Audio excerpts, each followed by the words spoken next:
Okay, so since the release of the DJI RS5, DJI has released one, maybe two firmware updates. I hadn't realized because unless you connect your phone app, the DJI Ronin app, to the gimbal, you never know. It just doesn't come up and they don't seem to advertise it. They keep that very much on the down low, apart from using the app. Anyway, thanks to a helpful commenter, I realized that there was this firmware update. So I've updated the firmware on the DJI RS5. So let's see if it fixes the biggest issue I've had with this gimbal. So interestingly enough, DJI's notes on the update for the firmware said fixes known issues. Now, maybe those known issues are the ones to do with the tracking module and the longer focal lengths.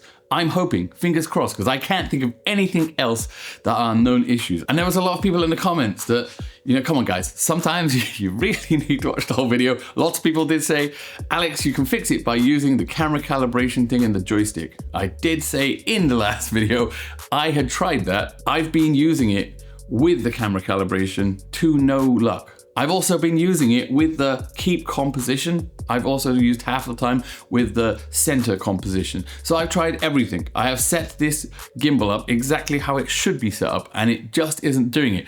That being said, maybe I'm just in the wrong and I haven't seen the fact that you could update the firmware and they'd already fixed the issue. Maybe the people in the comments were 100% right, I was 100% wrong. I am totally down for being wrong if this update fixes that issue.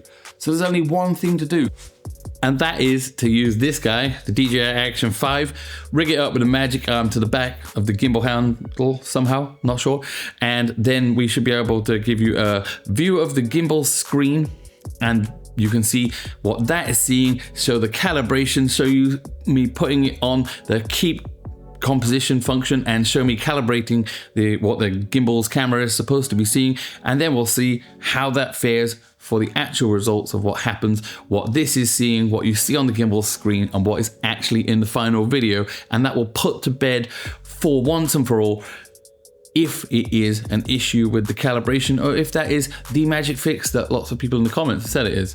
So, without further ado, let's go on outside and give it a whirl. Can you take me higher? Higher, higher. Can you take me higher? Higher, higher. Can you take me higher? Higher, higher. Can you take me higher? Higher, higher. When you're all over my mind,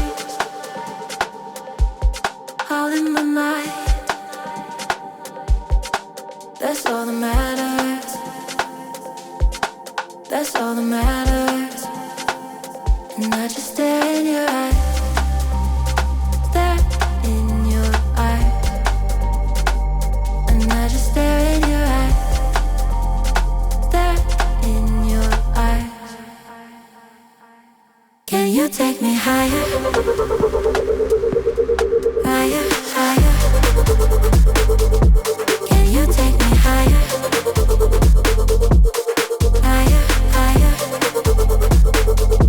Can you take me higher? Higher, higher. Can you take me higher? Higher, higher.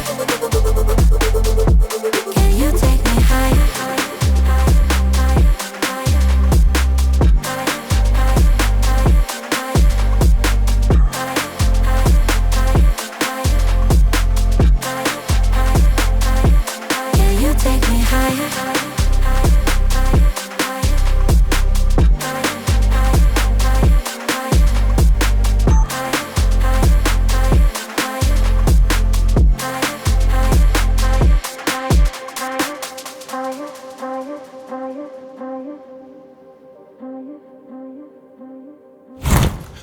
Alright, so I've used it now for all of Spring Festival, the last 10 days or so, pretty extensively. I took the gimbal and camera out with me as much as I possibly could and tried to get as much experience with this update as possible, and it just doesn't seem to have done anything for the tracking. The known issues, I'm not sure what their known issues, they said were known issues, but they weren't the known issues that I was hoping that they'd be fixing.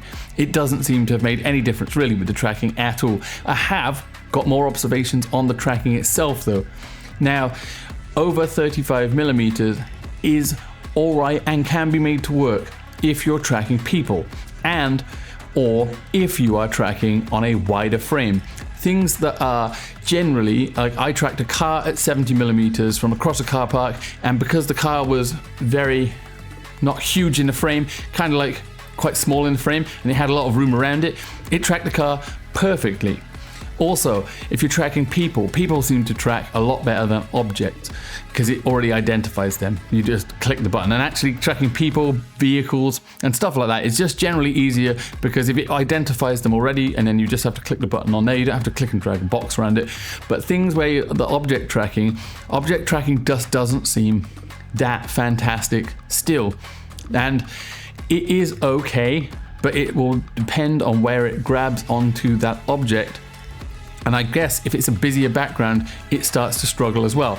Now, if you frame things, like I said, at 50 or 70 or even whatever over 35mm focal length you want, but you frame it with enough room around the subject for it to kind of know in the frame where it is, it does a little bit better. But as I have been instructed, even though I'd already tried it, the calibration thing, you can only go left and right. You can't go up and down, you can only go left and right. But I have tried that for every single shot. I would frame it up with my settings on keep current framing.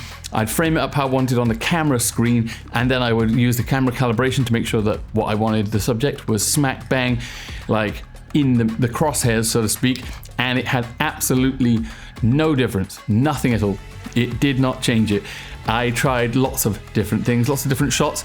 It does work really nicely when you're running. It does also do something really funky if you have the gimbal in like down like this position. Is it like torchlight mode or flashlight mode? Is that the one?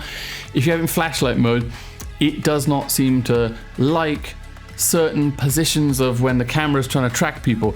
I had one time where I was tracking my son and I had it just held on the briefcase handle, and as we were running across the field, it tracked him pretty well at like 50 or 70mm, and then when I went to go round him and the camera was starting to turn like this, it suddenly did like a doolally-tat thing where it spun round again. And this is a problem I had with the RS4 Mini, that unless you kept it perfectly upright, it did not want to do the tracking as well, and it gets to a certain point, it starts like drifting, and then it'll suddenly do some weird thing.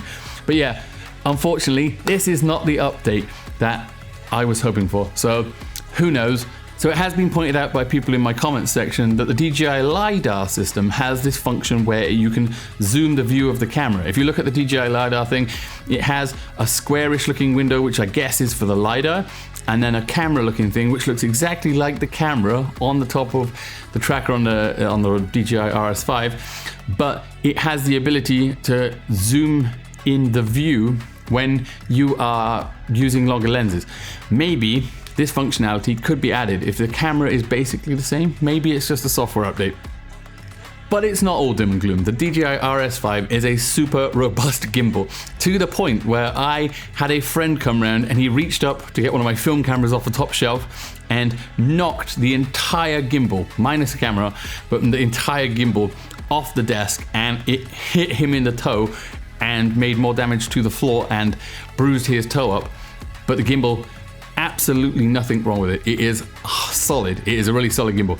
And just the ease of use. The briefcase handle is really clutch for when you're using it in torchlight mode, flashlight mode, torchlight mode.